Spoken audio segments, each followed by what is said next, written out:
Hi hello I'm doctor Niloufer అండి. నేను యూట్యూబ్లో హెల్త్ గురించి, లైఫ్ స్టైల్ గురించి అండ్ మోటివేషన్ గురించి చాలా వీడియోస్ చేశాను. ఇంతకుముందు మీరు నా వీడియోస్ చూడకపోతే వెంటనే చూడండి అండ్ లైక్ చేసి ఖచ్చితంగా సబ్స్క్రైబ్ చేసుకోండి. ఇవాళ మన టాపిక్ అయితే పెద్ద వయసులో, ఓల్డ్ ఏజ్లో ఎలాంటి మానసికమైన సమస్యలు ఎదురవుతాయి, ఎందుకు ఎదురవుతాయి, దాన్ని ఎలా అధిగమించాలి అనే దాని గురించి మరి మనం టాపిక్లోకి వెళ్ళిపోదాం. పెద్ద వయసులో, ఓల్డ్ ఏజ్లో ఏంటంటే నరాలు బలహీనపడతాయి. దానివల్ల హెల్త్ ఎఫెక్ట్ అవుతుంది. అంతేకాకుండా ఎముకలకు సంబంధించిన సమస్యలు, తర్వాత శారీరక ఇతర రుగ్మతలు, వివిధ రకాలైన నొప్పులు, ఇలాంటి అన్నిటి వాటి వల్ల వాళ్ళు ఏంటంటే ఒక్కొక్కసారి ఇతరుల మీద ఆధారపడతారనమాట. వాళ్ళ పనులు వాళ్ళు చేసుకోలేక.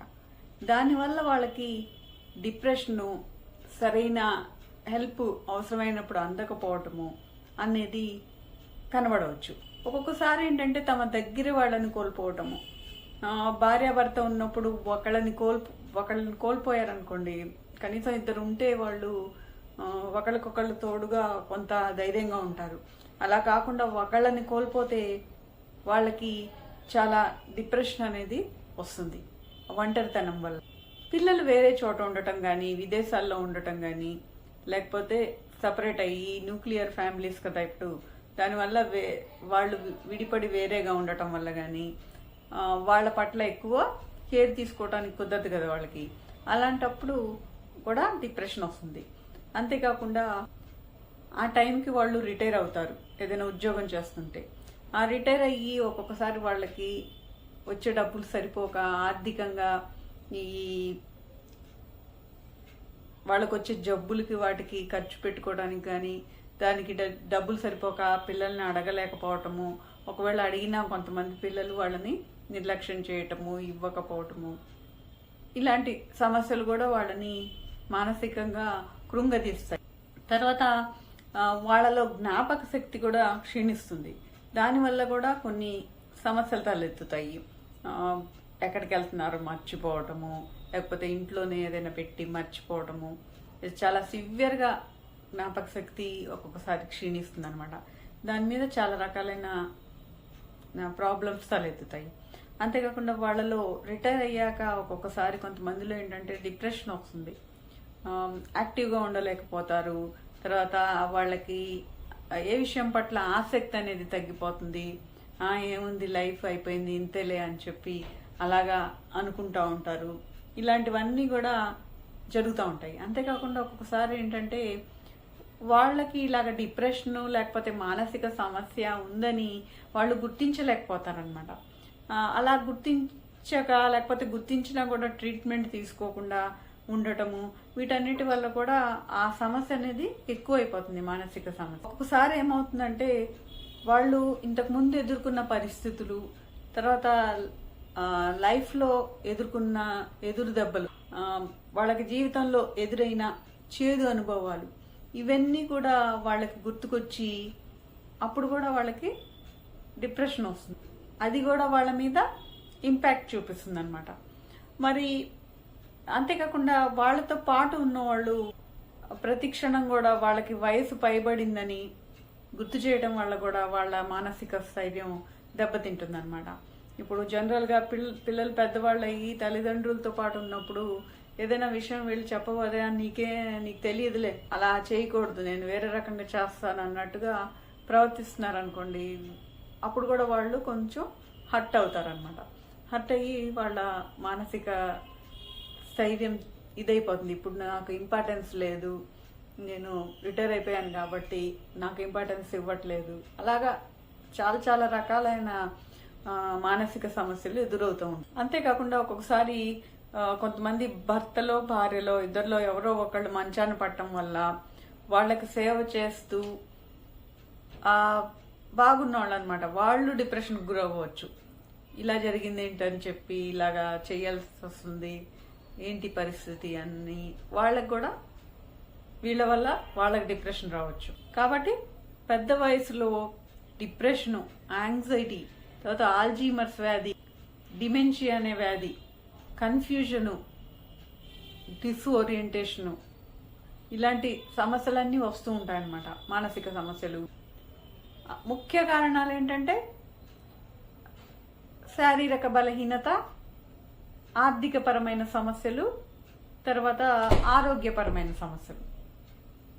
ఇలాంటివన్నీ కూడా ఇలాంటి పరిస్థితులకి ముఖ్య కారణాలు. ఒక్కోసారి మంచి ట్రీట్మెంట్కు అవసరమైన ఆర్థిక స్తోమత లేకపోవడం కూడా వాళ్ళలో మానసికంగా వాళ్ళని దెబ్బతీస్తుంది. మరి వీటన్నిటిని అధిగమించాలంటే మనం ఎలా ఉండాలి అనేది ఇప్పుడు చూద్దాం. మొదటి నుంచి వృద్ధాప్యం కోసం మనం ప్లాన్ చేసుకోవాలి. ఎందుకంటే వృద్ధాప్యంలో ముందు ముఖ్యంగా మానసికంగా స్ట్రాంగ్గా ఉండటము, ఆరోగ్యంగా ఉండటం అనేది ముఖ్యం. అంతేకాకుండా రెండోది ఏంటంటే ఆర్థికంగా బలంగా ఉండాలి. ఇప్పుడు 60 ఏళ్ళు వస్తున్నాయి అనేటప్పటికీ మొదటి నుంచే ఒక 40 ఏళ్ళ నుంచి లేకపోతే 30 ఏళ్ళ నుంచే 60 ఏళ్ల గురించి ఆలోచించాలి.